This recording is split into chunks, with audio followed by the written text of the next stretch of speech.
The following program, NORML Show Live, is intended for responsible adults only. We advocate for the repeal of marijuana prohibition for adults.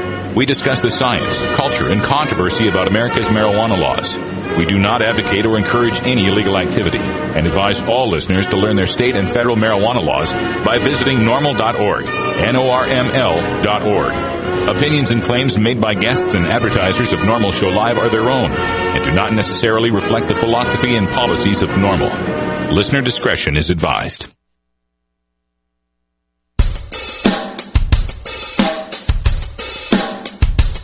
You take a seed, you plant it, you grow it, you dry it, you roll it, you smoke it. You take a seed, you plant it, you grow it, you dry it, you roll it, you smoke it, and it goes down smooth. Hey! Spanning the continent to bring you the truth about cannabis and marijuana law reform. I smoke pot and I like it a lot. From the promise of legalization. And I think we need to think if we criminalize our marijuana laws. To the agony of prohibition. One major responsibility is to encourage people to use less drugs. The National Organization for the Reform of Marijuana Laws presents NORML Show Live, Marijuana Nation. Now, here's your host, NORML's Outreach Coordinator,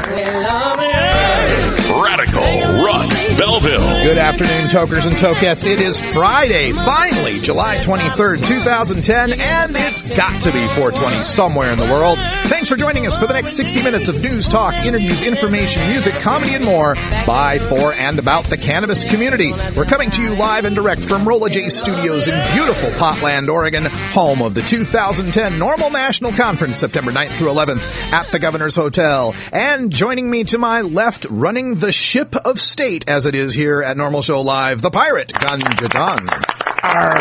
Oh, John, we begin today with a double heaping dose of crazy. I don't know if double heaping dose is actually quite, a metric buttload. A metric F-ton. A metric F-ton of crazy today. Yes. 3 words. Facebook, Philip, Lex, L-E-X-X. Just look it up. You can read the crazy we have to deal with. It's amazing. Bruce Cain's in there too, so it's a double a double heaping dose of crazy. Check it out on the web.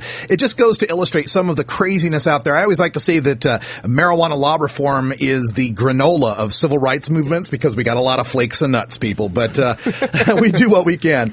Also joining us from our virtual studio in Astoria, Oregon, the beautiful, lovely, and talented Cannabis Carrie. Thank goodness all the key people really balanced that out. Yeah, I guess so. How's everything in Astoria today, Carrie? Unbelievably gorgeous. We're going to have a beautiful weekend if you are lucky enough, like I am, to spend it on the West Coast this weekend. All right. We also have a special guest in studio today. We'll be talking to at the end of the show, the executive director of Oregon NORML and the founder of the Cannabis Cafe, Madeline Martinez. Hi, Madeline. Hi, Russ. I'm so excited to be here. Make sure your mic is turned on. Oh, my mic is turned on now. We'll just have to boost that a little bit. Yes, and I'm also on the board of directors of NORML. Of National NORML. Yes. You're wearing 3 different hats. I love it. It's so exciting. A woman after my own heart. All right, on today's show, we will be talking to Madeline a little later in the show. At half past the hour, it's time for our Cultivators Corner. We do it on the 4th Friday of every month. Danny Danko, the senior cultivation editor from High Times Magazine, will be joining us, Madeline. Oh, I love Danny Danko. And Madeline, you got to see Dinky Danko. I'm dying to see him. Cutest baby I've ever seen. I think Danny's in the chat room right now, so if somebody will give up a cam so that Danny can get on the chat cam, maybe we can have him on cam while he's on the show, which would be really cool. And maybe we can see Dinky Danko. That would be possible. I think he's at work. I don't know if he brought him to work. We should actually find out the child's name. Yes. He definitely has good genetics. We were talking about that. Yeah. A good hybrid, you should say. Yes. All right, so we'll talk to Danny at 30 past, and we can get your live chat room questions for Danny Danko. If you've got cultivation questions for the editor of High Times Cultivation, motivation, you can send them in right here on our chat room. Send us a friend request on Stickam so that you can get into the chat, and then your chat questions will go straight to Cannabis Carry, who will bring them to me, and we'll ask them of Danny. Also, at 20 after the hour, today is Rockin' Friday, so we bring you some music. Eric Smokes Bud from Chicago, Illinois brings us the Rockin' Friday tunes. I'm sure you'll enjoy it. And, of course, Cannabis Carry, after this first break, brings us our hemp headlines. All that and more coming up on NORML Show Live today. Please stick around. If you have any questions, comments, or suggestions for the show, email us at stash@normal.org. Follow me on Twitter at Radical Russ. Follow Ganja John at Ganja John. And we'll be right back after this.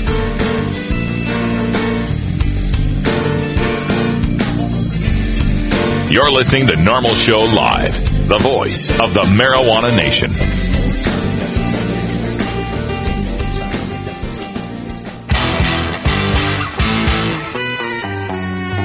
The National Organization for the Reform of Marijuana Laws, or NORML, invites you to our 39th Annual National Conference, Legalization, Just Say Now, Thursday, September 9th through Saturday, September 11th, 2010, at the opulent Governor's Hotel in downtown Portland.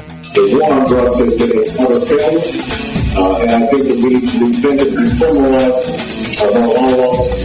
Extend your visit through Sunday, September 12th, and you can also attend the free two-day Portland Hempstock, the largest outdoor cannabis and music festival in Oregon. I inhaled frequently. That was the point. Just Say Now. The NORML National Conference, September 9th through 11th in Portland, Oregon. Details available on the web at normal.org/conference or by calling 202-483-5500.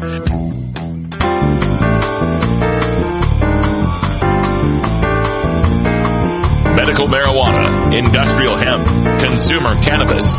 It's time for this week's NORML News with Cannabis Carry. We told you about New Jersey's foot dragging when it comes to implementing their long-fought-for medical marijuana law, and how Governor Chris Christie, along with other prominent New Jersey lawmakers, had thought that New Jersey's Rutgers University would be the perfect place to grow the state's medical marijuana, since their law doesn't allow patients to grow the non-toxic herb for themselves. Well, New Jersey's largest university has declined a formal request from Governor Christie to become the only grower of the state's medical marijuana crop. The university issued a statement this morning saying that marijuana status as an illegal drug would jeopardize the millions in federal funding to the school.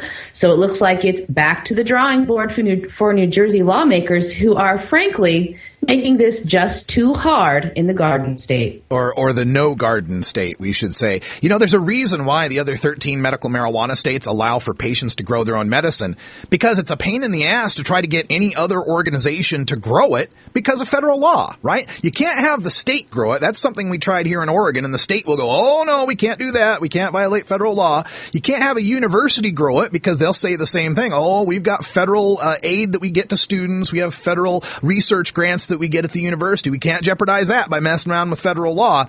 It's why this New Jersey law needs to be amended to allow patients to grow their own and to allow more nonprofits to get involved with this, rather than trying to turn it over to some state-run regulatory agency.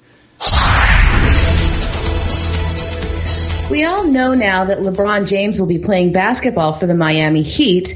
Evidently, he won't be playing with the number 2 draft pick from 2008, Michael Beasley. Those close to the Miami organization speculate that the team has traded him because he smokes too much marijuana. Beasley first had trouble when he was involved in a marijuana incident while in the rookie transition program. He was fined $50,000 and forced into a 30-day rehab program, and also had to enroll in the league's substance abuse program. He apparently hasn't made enough progress in those programs, so Beasley has been traded to the Minnesota Timberwolves in exchange for 2 second-round draft picks.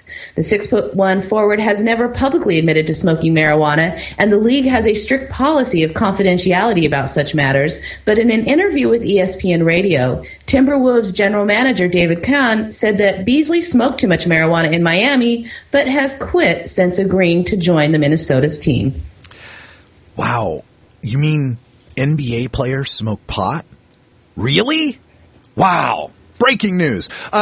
Just to get serious about this for a second, I still cannot understand why any of these professional sports leagues come down so hard on the players that use cannabis. Well, I mean, of course I know why. It's political. We can't send a bad message to the children. You got to be a role model, etc. It's an illegal drug, etc. But I mean, realistically speaking, would these guys be using marijuana to the extent they do if it were causing any harm to their possible multi-million-dollar paydays? I mean, really, Kareem Abdul-Jabbar is a Hall of Famer and a medical marijuana patient, and he was smoking back in the day, too. So many NBA players were smoking back in the day and are still smoking. They would not, these are people whose livelihoods and fortunes depend at being on the peak of their physical and mental performance, especially basketball with its, the fast pace of it. And it's a very cerebral sport. You have to be very smart. People don't believe this, but you do have to be a pretty smart player to be able to play basketball because there's so many positions and everything's changing so fast. They would never do anything that would reduce their ability to play that game. Or if they did, they wouldn't last very long in the league. It's not like you hear of an epidemic of heroin use in the NBA. Every now and then you might get somebody who gets popped for cocaine use, but that doesn't very rarely comes up. It's always marijuana, and in my mind, if 60%, as Charles Oakley once said, one of the NBA great players, Charles Oakley once said, 60% of the NBA is using marijuana. If that's the case, it doesn't seem to be doing any harm. I don't usually cover marijuana busts because, frankly, as cruel and unjust as arrests are for cannabis crimes, with hundreds of arrests every day, it just isn't newsworthy. But this one caught my eye this week. In Snellville, Georgia, a mother and two of her teenage children were arrested this week for trafficking marijuana from their home. Laura Cox, a 44-year-old woman, her 17-year-old daughter, and her 19-year-old son were all arrested and all three booked for possession with intent to distribute after officers received an anonymous tip that there was drug activity in the home. The narcotics unit arrived and found several people in the home and detected the odor of burning marijuana. Mrs. Cox's friends were detained while the house was searched. Officers then arrested the family for trafficking after finding almost 30 grams of marijuana, that's barely 1 ounce of cannabis, several plastic bags, and a small postal scale.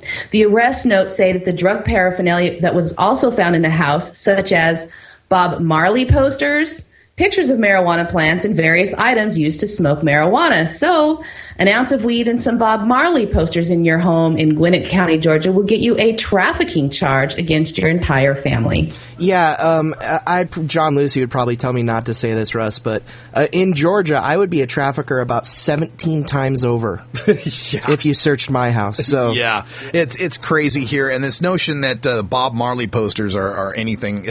What, they're supposed to listen to Metallica now? They're supposed to go get some Pat Boone albums? What? I'm not sure how that works out, but. Again, this brings me back to Prop 19 in California.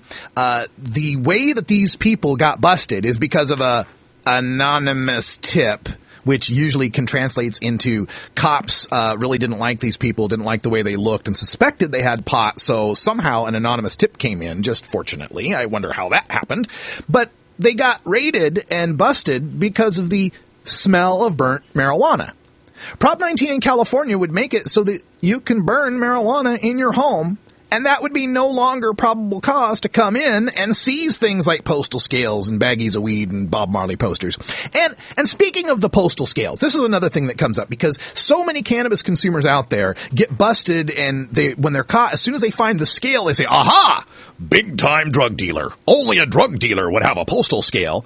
Well, never mind the fact that maybe he actually mails things and needs a postal scale, right? That's possible. Or maybe he's interested in monitoring his diet, so he uses a scale to measure, how much of whatever item he's eating or putting into his body. But even despite that, let's put those aside. Let's say it is for weighing marijuana. You know why cannabis consumers have scales to weigh marijuana? 'Cause it's illegal. 'Cause when you go buy an ounce of it, you can't be guaranteed that you really got an ounce, right? If I go to the store and buy a can of soup and it says 12 fluid ounces, it's 12 fluid ounces. I can pretty much guarantee it's going to be 12 fluid ounces of the same kind of soup as what it says on the label for every can of soup I buy. But when it comes to a baggie of weed, one guy's ounce is another guy's 22 grams. One guy's ounce is another guy's 24 grams. Another guy's ounce is, it's 28 grams, but there's a whole lot of stems in it, right? Another guy's ounce is, it's 29 grams, but it's really schwaggity weed, right? The prohibition forces us to have scales to know whether or not we're getting ripped off from the people we're buying from. Legalize the marijuana, and these problems go away.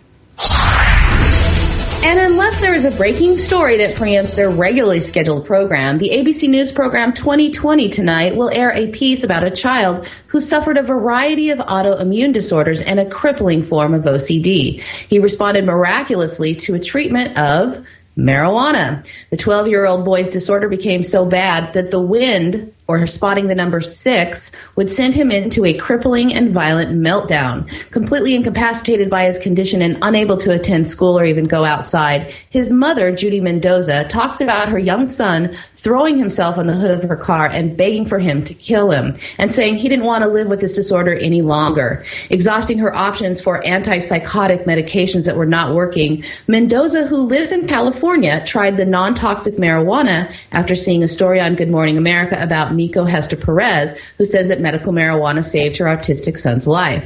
Judy Mendoza will show tonight how her son's life has transformed, and also it will have a piece by Dr. Lester Grinspoon, whose own young son, Danny, used medical marijuana in the 70s to help ease the symptoms of the cancer treatment he had to endure before he died from the disease.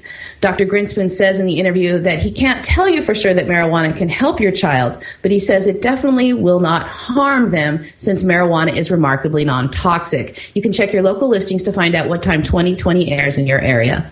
This will be a great show, and Miko Hester Perez has been a guest on NORML Show Live. You can go back through our archives to find our interview with her. She treats her son's severe autism with medical marijuana, and of course, Dr. Lester Grinspoon is the father of medical marijuana, and one of he's been on our show numerous times. But I posted on this story, Carrie. I caught this early this morning, and I posted it up on stash.norml.org. And as I'm reading through the story, of course, there's the naysayers that are saying, we're giving it to kids. There's better treatments. We really don't know what it'll do. Fear, panic. And it always cracks me up. Well, I shouldn't say it cracks me up. It disappoints me. When I read these guys that are opposed to giving medical marijuana to children because it hasn't been subjected to the gold standard double-blind placebo-controlled studies by the FDA. You know, the same kind of studies that brought us such safe and effective medicines as thalidomide, fen, and Vioxx. Anyway, cannabis has been used medicinally for over 5,000 years and never caused a single overdose death, yet that's controversial and scary compared to what? The Ritalin and other heavy pharmaceuticals with nasty side effects that we push on these kids? Because, the FDA has tested those. Well, most of them. I mean, the drugs get tested on adults regularly, but a large portion of them are never tested on children, even though doctors are regularly prescribing them to children. Don't take my word for it. This is a quote from the FDA. Quote, "Most marketed products that are mostly used in adults have not been studied in children, even though they may be used by doctors to treat children. There has been improvement in this area in regard to prescription drugs. As of 2008, an estimated 50 to 60% of prescription drugs used to treat children have been studied in some part of the pediatric population." Or, if you read it the way I read it, you might say, we don't really know what the hell these drugs do to 40 to 50% of the kids. We don't know. But God forbid we give them a cannabis cookie. And this has been my birthday wish for many years, and we've been talking about it in the chat room earlier this week. Several large duffel-style bags of marijuana fell out of the sky in Hunt County, Texas this week. One bag that contained 100 pounds of the high-quality bud fell on top of a house in the middle of the night. Local authorities started getting 911 calls from people finding giant vacuum-sealed bags filled with marijuana all over town. The July 19th event led authorities to a single-engine plane that was found abandoned in a field beside a runway at Caddo Mills Municipal Airport, a few miles from the reported package drops. A fifth laundry-style bag was found late last night, where it had fallen into a pasture owned by a City of Commerce Texas police officer. The latest bag to be found, believed to be related to the July 19th incident, contained 25 pounds of marijuana and puts the total amount of marijuana recovered at 175 pounds. According to the sheriff's office, he doesn't believe that there will be much more marijuana found, if any, based on the weight of the two individuals believed to be on board and the weight ratings of the aircraft. One suspect is in custody, and authorities are on the hunt for Darren Fain, a 44-year-old white male believed to be long gone and no longer in the immediate area. 911, what's your emergency? Help! Help! There's large duffel bags of marijuana falling on my house! Send the police! Help! I don't know, John. I don't think I'd be calling 911. Texas. I'd call my friends. Let's make hash. Let's make some hash. Come on. What an interesting story. No, I don't think they're going to find any more either. Not because it was all gone, but because if it hasn't been turned in by now, it's been smoked. There's a very happy 17-year-old Texas high schooler right now. Oh, and speaking of smoking, it's time for that special break. It's 20 after the hour, especially out there in the East Coast. Happy 420 to all of you. Danny Danko's out there listening. Happy 420 to you, Danny. It's 20 after the hour, and we have to take a short break, if you know what I mean. Please support these sponsors who support NORML Show Live. Oh, have you ever met that funny reefer man? A reefer man. Have you ever met that funny reefer man? A reefer man. If he said he swam to China, he would say to South Carolina. Then you know you're talking to that reefer man.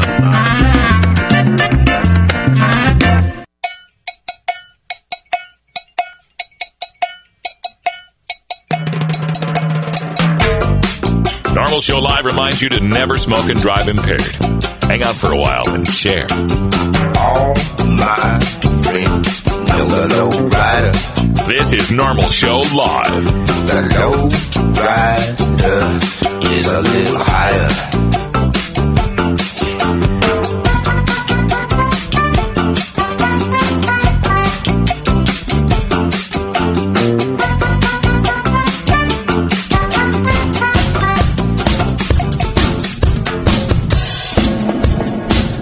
It's time for your Daily Toker Tunes, the best in 420-friendly music from all genres that uplifts, entertains, and informs the public. Our pod-safe music is donated by freedom-loving musicians who support our goal of ending adult marijuana prohibition. Today we take you into the weekend with Rockin' Friday, our segment featuring the best rock, metal, punk, and jam band music. Brought to you by Eric Smokesbud in Madison, Wisconsin. If you'd like to submit your song to be played on NORML Show Live, send it to us at stash@normal.org or mail your CD to NORML Outreach, 4110 Southeast Hawthorne Boulevard, number 161, Portland, Oregon, 97214. Now, here's some great independent marijuana music for today's Daily Toker Tunes. Hi, Stashers. Here is Eric Smokesbud with the Rockin' Friday Toker Tunes. Thanks to Nathan at MarijuanaMusic.net for bringing us our Rockin' Friday tune this week. No Cocaine by Slightly Stupid. Illustrating the perfect underground success story, Slightly Stupid's dual frontmen, Miles Doty and Kyle McDonald, both on guitar, bass, and vocals, created their own label, Stupid Records, in the early 2000s to avoid signing a record deal and keep their do-it-yourself work ethic and freedom away from the music industry politics. The West Coast dub rock pioneers later recruited musicians Ryan Rhino Moran on drums and Ogre O.G. Oken on percussion, harp, and vocals from the B-side players, as well as C-Money on trumpet and keyboard and Dellas on saxophone from the band John Brown's Body, thereby solidifying their onstage lineup. Slightly Stupid has built a large and loyal fan base and has soared to one of the most successful independent artists of this decade. The buzz surrounding this group continues to increase with each successive release. Their album catalog sales have topped the 700,000 mark, and the group continues to fill the most prestigious concert venues around the world, including a date this summer with Cypress Hill and Soundgarden at Lollapalooza in Chicago's Grant Park August 6th through the 8th. Here is Slightly Stupid and No Cocaine. Have a great weekend, Tokers.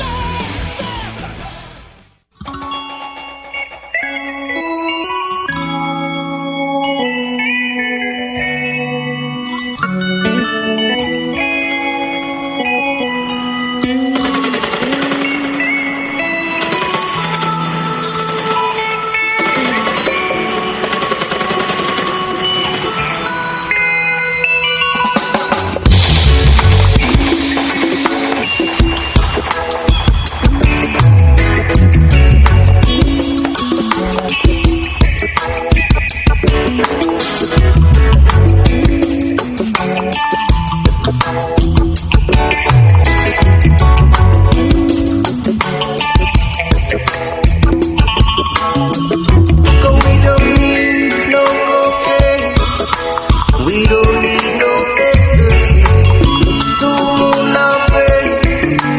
Only one thing sets us free, or is our pain. Talking about you.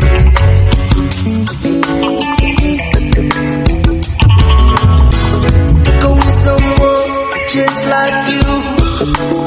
Everything we do the same. Or is that true? Girl, I love you, Mary Jane. What would I do for without you?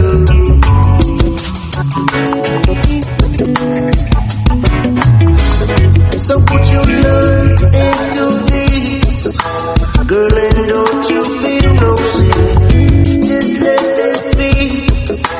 Girl, I love you, Mary Jane. And she loved me. All about you.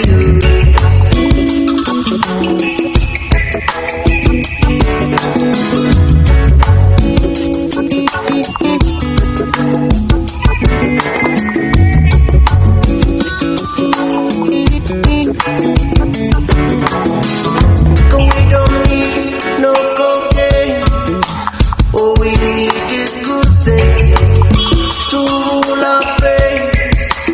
Only one thing sets us free, or is our fate. Talking about you.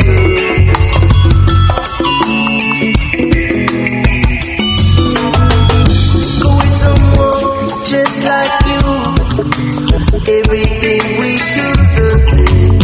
Or is that true? Girl, I need you, Mary Jane. What would I do for without you?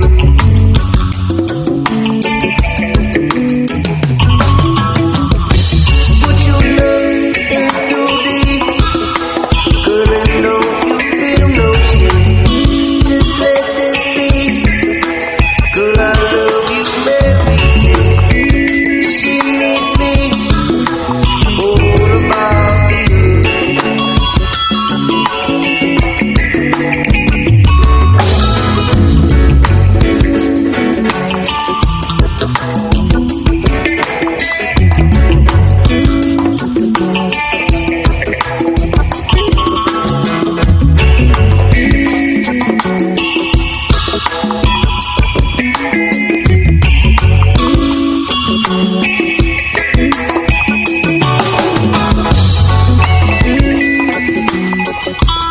Yeah, thanks, Eric Smokes Bud. That's Slightly Stupid with no cocaine. There is no cocaine here either. We have a very strict no white powder policy here at Normal Show Live. We're right back with Danny Danko. If I were to tell you that in America, right now, over 1 million children sell marijuana, what would you think? Would you think that any public policy that creates over 1 million teenage marijuana dealers needs to be re-examined and possibly amended? You would not be alone. The members of the National Organization for the Reform of Marijuana Laws, aka NORML, have been working since 1970 to reform marijuana laws such that responsible adults, not children, sell and use marijuana. Isn't it high time to reform America's misguided marijuana laws? This is Alan St. Pierre, Executive Director of NORML in Washington, D.C. Only concerned citizens can effectively end the federal government's nearly 70-year-old prohibition on responsible adult marijuana sales and use. Want to know more about how you can help? Contact us at NORML, toll-free, 888-67-NORML, or by visiting the organization's popular and informative webpage at NORML, NORML.org. Starfish Designs, makers of the original Gandalf. I'm Radical Russ, and when I want to relax, I always have my 17-inch long original Gandalf from Starfish Designs nearby. The hand-blown borosilicate glass is strong and easy to clean, and the design is sleek and sophisticated. Starfish Designs are available from Bend, Oregon at a glass retailer near you. For locations, call 541-788-GLASS. That's 541-788-4527.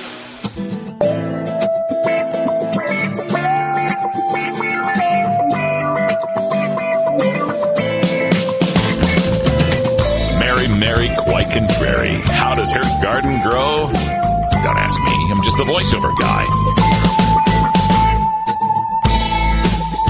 Ask High Times Senior Cultivation Editor Danny Danko in our Normal Show Live's Cultivators Corner.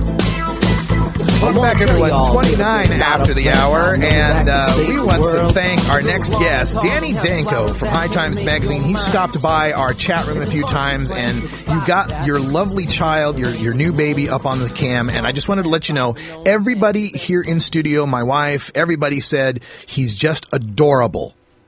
That's great. Thanks, Russ. Thanks, everybody. Thanks for being back on the show. I want to let you know also, Madeline Martinez has joined us here from Oregon Normal. Hi, Danny. Oh, I love Madeline. I love you, Madeline. Danny. How are you? I'm so good. I'm excited. We have great news today about our new location. Nice. Oh, and Danny, you know, excellent. I wanted to tell you, Danny, I was having a really tough time last week when I got the eye taken out, and to hear Danny Danko say, no matter how many eyes you have gone to John, you're the shit, felt really good. I think the patch is very becoming, too. Yeah, I think it works, definitely. Yeah. Well, of course, this is our Cultivators Corner segment. We bring Danny Danko from High Times Magazine, calling us from New York City. Just enjoyed his 420, I'm sure. And it's always on the fourth Friday, and we take live questions from our chat room. If you'd like to get involved, just sign up on Stickam and send a friend request to Normal Show Live. We'll approve that request, and then you can get your chat questions on the air. Let's just go right to it, Danny. You ready? Yeah, no problem. I think Madeline has the first question. Yes, Danny. You will be in Portland, Oregon for the Normal Conference, will you not? Or will you be? So. I'm working it out right now, hoping that the company here will foot the bill to send me out there. I know Rick Cusick will be going out, and I'd really like to make it back out there, and I'd really like to participate. And Alan St. Pierre also said he wanted a growth seminar, so I really am hoping that I can make it out there. I love Portland. Yeah. Excellent. Everybody, if you're interested, the Normal National Conference here in Portland, Oregon, September 9th through the 11th at the Governor Hotel. For details, check out normal.org/conference. All right, our first cultivation question coming in from Anonymous. Two-parter. Number one has to do with curing. What's the best way, and is there a quick dry method that won't ruin your herb? Well, the answer to the first question, the best way to cure is really to take your time after the buds are hanging and dry.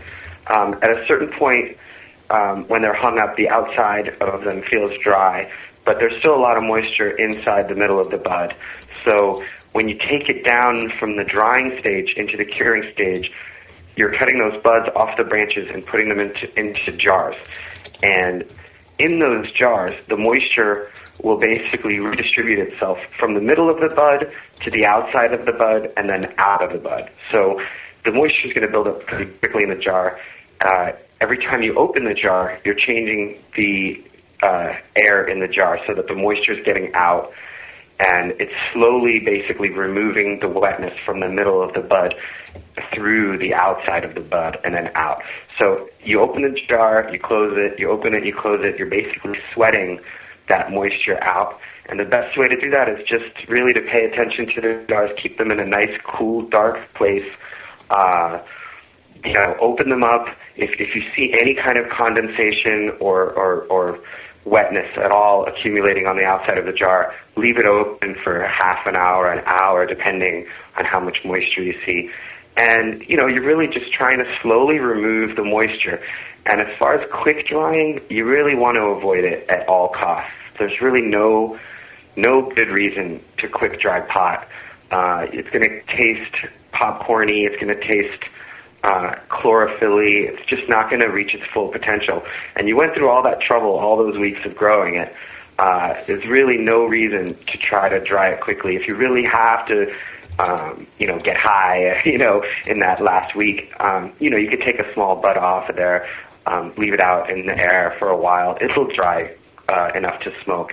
But as far as quick drying a harvest, I don't recommend it.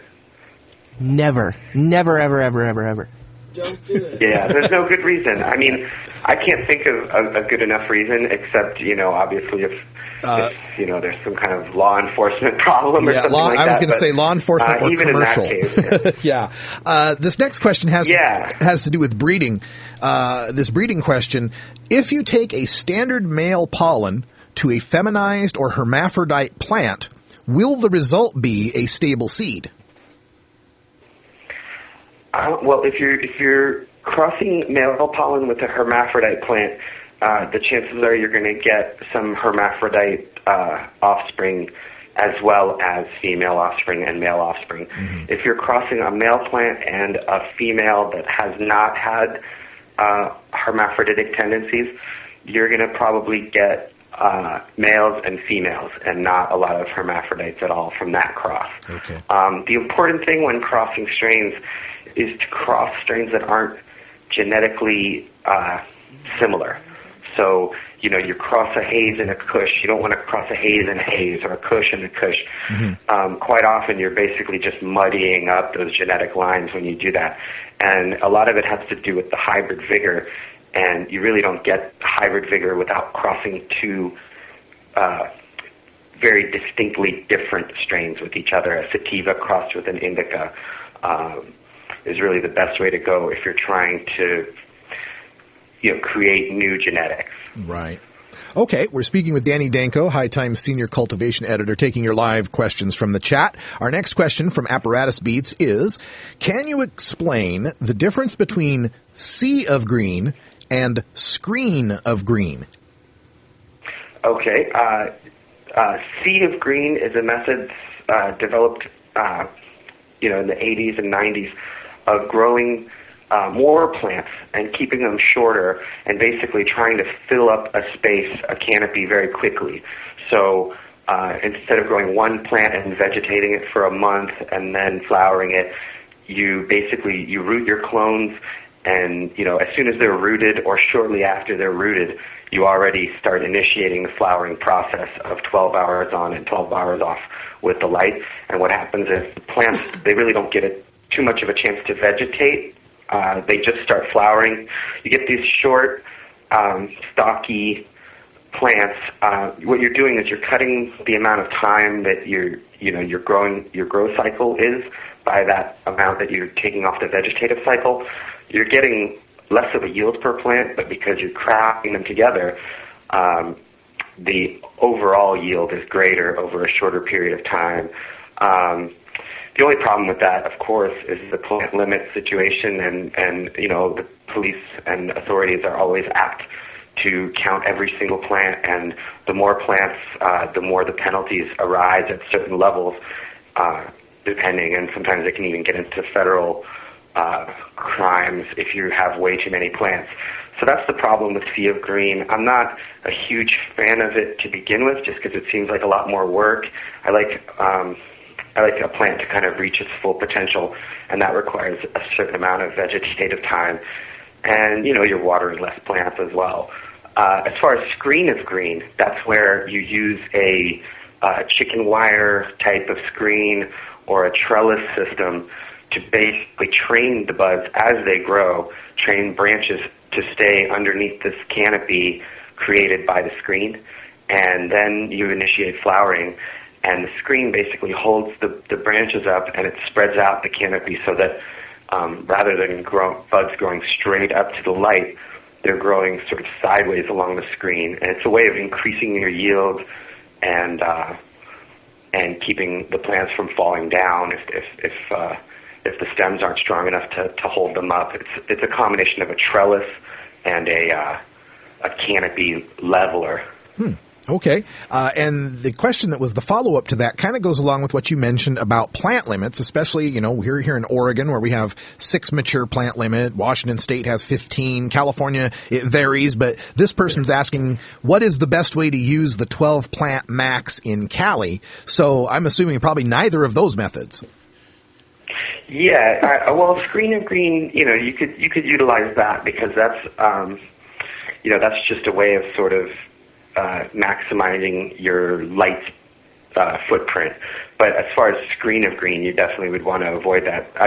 Sea of green is what you want to avoid because it requires growing a lot of plants together crowding them together and flowering them early.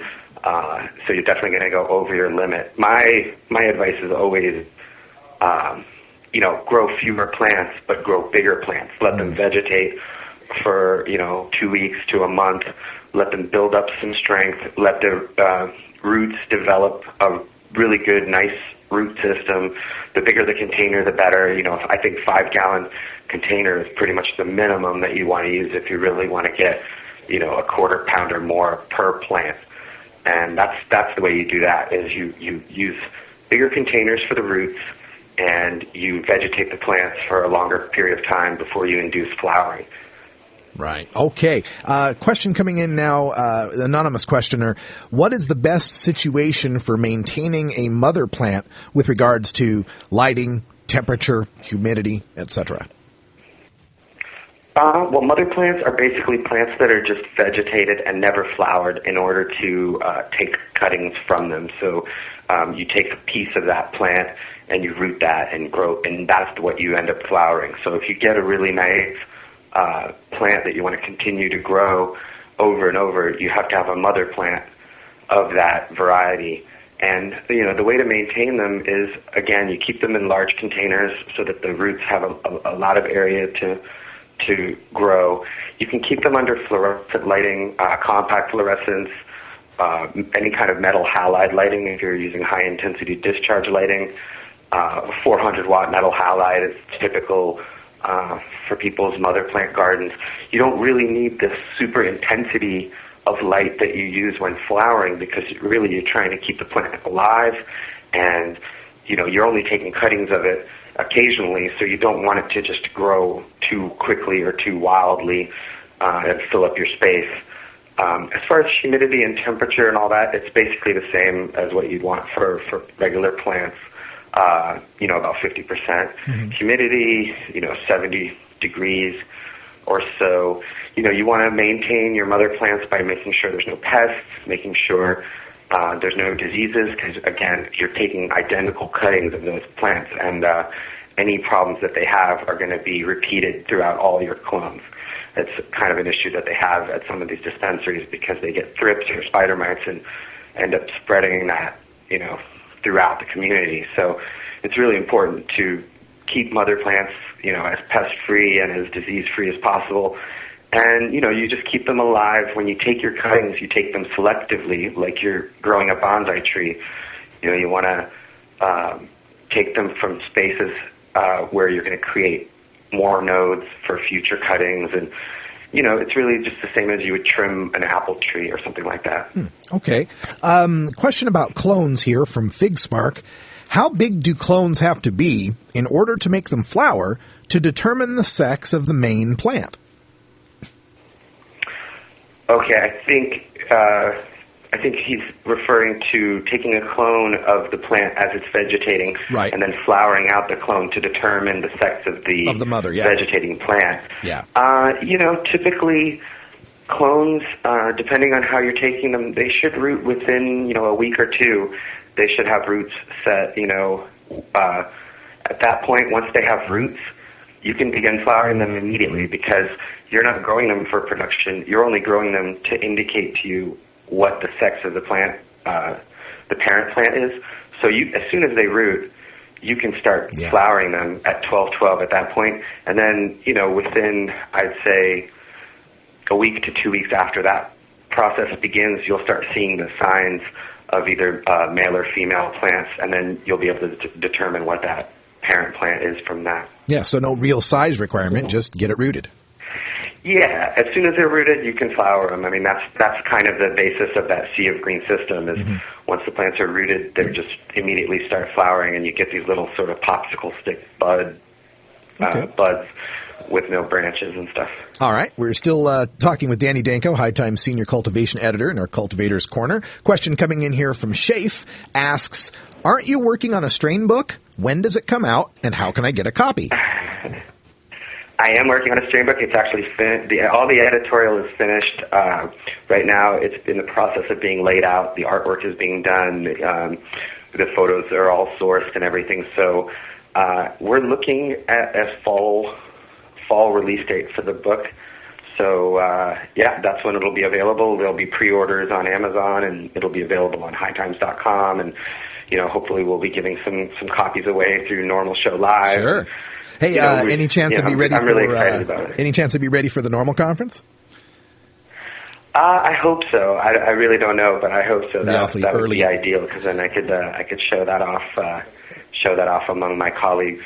Okay. We are getting a ton of questions here, and many more than we're going to be able to have time for on today's show. But will you be available in the chat room for a little bit if people have extra questions? Absolutely. Okay. Absolutely. Yeah, I'd love to hang out, and I think it's an incredible thing, the way that people are able to interact with the radio show in the chat room, and it's just all very exciting. The way that technology is really helping us free this plant. No kidding. This free technology would have cost about $10,000, $12,000 a month 5 years ago or so. Anyway, let me put this one in as we got time for two more questions. So I'll just real quickly on these. And this is a really fascinating question from my point of view, looking at this from a political standpoint and also from evolutionary standpoint. We've been cultivating the shorter, buddy, bushier strains of cannabis for indoor grows. Do you think the new 5x5 freedom with Prop 19 in California, if it passes, will make stars out of the taller, lankier strains? Given that you only got 5x5, you're going to want to grow a taller plant. Do you think that might happen? Might lead the breeding and genetics toward taller strains? I really hope so, because a lot of the taller sativas are some of the more interesting, buds to smoke, with a lot more complexity of the flavor. And I think a lot of that has to do with the fact that they take a little longer to flower. So, the growers up until now have been really focused on yield and, keeping plants short and stocky. And I think that, that new law will definitely encourage people to grow more sativas, because ultimately you're growing for your own head stash. And, I just think that it's an easier decision when you know that you're going to be the one consuming the product to, put an extra 2 or 3 weeks on the flowering time, and you've got all that extra space growing upward. You're not restricted by how tall the plant can be, just how wide it can be. So, I do hope it brings in a new era of sativa growing, and I think the canopy can actually spread wider than 5x5. It's just it's a 5x5 plot of space to grow it in. If the canopy gets to be 10 by 10, that's not a problem. And I'll let you know, Danny. And cannabis does have that tendency to really spread out to fill the space that it's in, and I think a lot of that, growing in the sunshine, it has a big factor on that too, because when you're not restricted to indoor lighting and indoor situations, you really can grow those longer flowering sativas, and they're much more fun to smoke, in my opinion. I got my garden is almost 100% sativa, so if you do make it to NORML conference, we'll have some 2-foot buds for you. Excellent. And Flint makes a very good point here, saying that the Prop 215 language says 25 square feet. It doesn't say 5 foot by 5 foot. You could have a 1 foot by 25 foot garden, I suppose. Yeah, you could have it in any. It could be a circle. It could be a rectangle. And it could be. It really could be oblate spheroid, perhaps? Anything. No, that would be three-dimensional. And it's basically the size of a kiddie pool. So you're looking at a pretty good area, actually. Yeah, that's for home growers. I see a lot of these bulk sort of commercial growers are balking at the size. But anybody with a good grow book or a DVD or some High Times can use a 5x5 space and supply themselves and their friends with cannabis year round. Plenty. Yeah. Oh, Danny Danko, thank you. Plenty to smoke and plenty to share. That's right.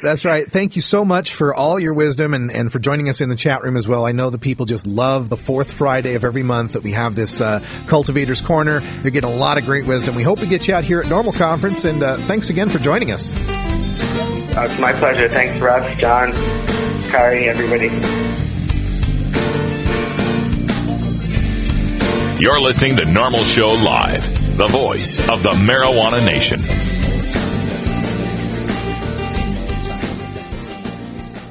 Ever wonder how often to change your bong water? The most effective method for baking pot brownies? The best destinations for a ganja getaway? How to hide herb in your car? Whether to grow your own? How precisely to legalize it? Or how something as wonderful as marijuana ever got to be illegal in the first place? Finally, you can find all these answers and much more in the official High Times Pot Smoker's Handbook, featuring 420 things to do when you're stoned. Since 1974, High Times Magazine has covered marijuana in all its aspects and wonders, from cultivation to legalization to the herb's enduring and exalted place in popular culture.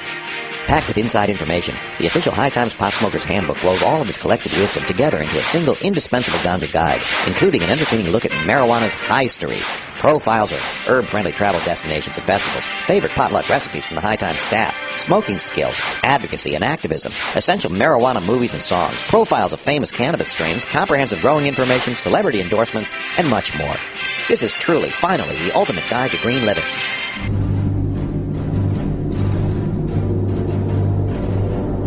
The effects of marijuana prohibition are felt by all Americans in every walk of life, regardless of race, creed, color, religion, party politics, social status, wealth, gender, sexual orientation, or even one's use or non-use of marijuana. As the marijuana smokers lobby, NORML hears the stories of these average Americans and brings them to the attention of our policymakers and our fellow citizens in this segment we call NORML Newsmakers. Welcome back, everyone. 50 after the hour, and before we get to our guest, really quickly, I want to make a note about that 25 square feet that we were talking about in Prop 19. I'm looking at the actual initiative here, and in its limits, paragraph 2 here says that you have the ability to cultivate on private property by the owner cannabis plants for personal consumption only in an area of not more than 25 square feet per private residence. So it doesn't say 25 square feet of ground, 25 square feet of canopy. It says area of 25 square feet. So I guess it'd be up to courts and lawmakers to decide what that really means. I'll try to get more information on that from the Prop 19 people as soon as I can. Now, in our studio, joining us today, my friend and mentor and the head of Oregon NORML, the Cannabis Cafe, and a board member from National NORML, the 2007 Pauline Sabin Award winner, Madeline Martinez. Welcome back. Thanks, Russ. I'm happy to be here. We are here because we wanted to give you the first shot to have the scoop here on NORML Show Live of the latest news of the USA Cannabis Cafe. So tell us all about it. Well, the world-famous Oregon NORML Cannabis Cafe will be reopening on Saturday, July the 31st at the magic hour of 4:20 p.m. at 322 Southeast 82nd Avenue. Oh, yeah. The Cannabis Cafe is back. Bigger and badder than ever. July 31st at 4:20 here in Portland, Oregon. It's near the corner of 82nd and Stark, which is really cool for me because that puts it about 6 blocks away from NORML Show Live Studios. I can walk my dog down there. Excellent. Yes. It's a beautiful place. I actually went and toured the place. It is a former wine and piano bar. Tell folks about just how beautiful it is in there. Well, it reminds me of Alice in Wonderland, where you go down the stairs and you're not sure what to expect. Yeah. And then you walk in and it is absolutely gorgeous with wood paneling, but not that untasteful one. Not the 70s, station wagon. Stuff, yeah. No. The really nice stuff. And it's got a 52-inch TV in there, a jukebox, a pool table, air hockey, and a little, some kind of a little arcade game. And shuffleboard. Yes. Shuffleboard. Me and Russ will be playing a lot of shuffleboard. Yeah. A lot of and of course we'll put up our Wii station. Yeah, we'll be playing because Wii. Everybody loves the Wii. Yeah, it's a beautiful place. It's huge. It's got 4 restrooms and 4 private rooms. So we're actually opening it under the umbrella of Cannabis Commons, which is a place of like-minded people. We're hoping futuristically to make another portion of it the public area where you can come and buy hemp seeds, buy the scoop, and hemp products, which are sold at Freddy's and at Nature's and at all the health food stores that are sensible enough to carry them. Yeah, it's a great centralized location for the city of Portland. Absolutely fabulous. Very near both the north and south, the east and the west, areas of the metro area.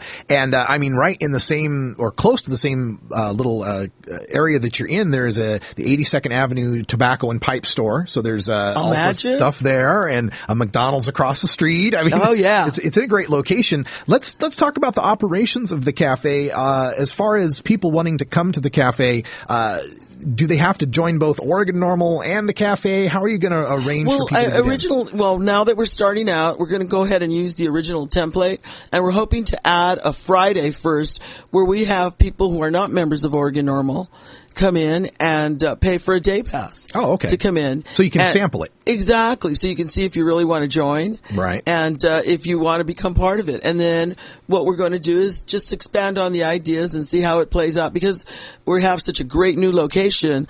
We're trying to do a lot of the things that we weren't able to do at our smaller location, which is a barbecue of some really nice pulled pork on our meeting Saturdays, along with just a lot of different things that we can offer people at this new location. Right. It's got not just the downstairs, the fully furnished, there's big tables and chairs and couches, just gorgeous. I mean, if you could have planned how you would decorate the place with all the money that you could have spent to decorate it, you might have come somewhere close to this, because this is very beautiful. But you've also got this outside area, a covered area for meetings and a patio for people to hang out outdoors, so they don't have to feel like they're, trapped below ground. Yes. And as this, so you've got you of course also have your regular cardholders meetings. Don't you have that tomorrow? No, we don't. Oh, no. We've actually canceled it for tomorrow because we've been so crazy working and planning on how to get the place opened, our new location, by the 31st of July, which is next Saturday. Yeah. So we thought we would just let people kind of wait. I know it's been difficult, but we think we'll have a better outcome if we wait and everything's in order for them. And we will have our next cardholder meeting. I believe it's the 14th of August. Right. That would be about right. Yes. Okay. Another issue that's going on here in Oregon that we have to bring up is the politics going on here. And there's a recent story in the Portland Mercury decrying that there's a rift going on in marijuana in the movement. And part of that is attributed to, this dispensary initiative that's coming up, I-28. I just want to give you a chance to address people that might have a concern about this. Where does Oregon NORML stand, and where do we move forward from here? Well, Oregon NORML has taken a neutral position on I-28.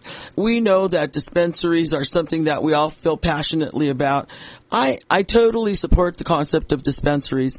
What I don't support is prohibition pricing. Mm-hmm. And that's my largest concern. Years ago, when it was actually, I believe, M33, I went and I talked to them, them being the proponents of the initiative and the measure, to consider price capping it, at least at $100. I thought maybe they'd come back and say, okay, how about $150, And they say that it will be a boondoggle. I'm not sure where that phrase comes from, but it's nothing I've ever heard before.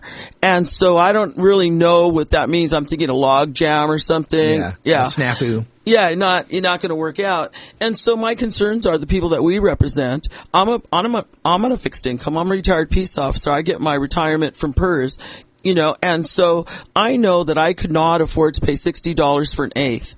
And I think that it's unheard of for us to try to become the pharmaceuticals, when we're supposed to be the progressives and the lefties and the more thoughtful people. But this isn't Oregon NORML telling its members, you must vote against I-28. Oh, of course not. We know that our members are going to vote the way they want. We try to give our point of view, of course, because that's what it's all about. But of course, they feel free to do any of that. One of my best friends signed the petition, and I was standing close by, and she said, is that the one you don't against? And I said, well, I'm not against it. I just don't support it. I'm neutral on it. That very basically. But honey, you feel free to sign whatever you want. That's your right. And it's such a shame because so often what happens especially it seems in marijuana law reform, is that people have a problem with reasonable disagreement. Exactly. That, you can have a differing point of view. There's people in California that are against Prop 19, for example. Yes. Now, I completely disagree with them, and I will bring that out on the show every day, but I do respect their right to feel feel the way they feel. I mean, there's nothing wrong with that. We need to learn how to better express ourselves. One of the things that came up was at the Global Cannabis March. I mentioned that there are people there, and they want to pass a dispensary initiative. And I said, and good for them for getting out there and doing it. I applaud them on their energy and going out there and really working it, and even getting on the ballot, I think is an enormous, I think it's great. That's amazing. Well, we're out of time. We have to go. Thanks for joining us here, and until next time, take care of each other, tokers.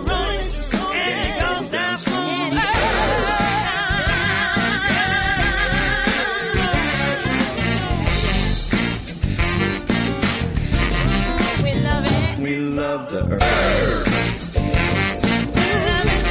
This is NORML Show Live, the voice of the marijuana nation. Take it on one more time.